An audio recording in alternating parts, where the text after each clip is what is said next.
तुम्हारा दिन अच्छा जाए पैंथर। हे, वो, कहाँ जा रहे हो? एक YouTube वीडियो है, मुझे उसे शूट करना है। अब ये यूट्यूब कौन है और शूट क्यों करना जब उनसे आमने सामने मुकाबला कर सकते हैं? तो लोगों को हमारे ब्रांड न्यू शो के बारे में पता कैसे चलेगा अगर मैं उन्हें बताऊंगा नहीं? देखो दोस्त, हम बहुत बड़े सेलिब्रिटी बनने वाले हैं, तो आपसे फैसले मैं लूंगा। मैं हूँ पैंथर का नया सेल्फ अपॉइंटेड मैनेजर और नया हेड होने के नाते मेरी मतलब हमारी कुछ डिमांड्स है। नंबर 1, हमें अपना खुद का YouTube चैनल चाहिए। हाँ, मैं ये कर सकता हूँ। कैसा रहेगा अगर हम इसे 20 एनिमेशंस कहें, तुम्हारा brand new channel 20 lab show के लिए? बढ़िया।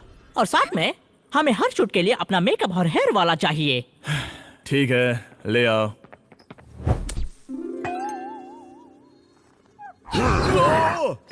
रुको गाइस, संभल कर।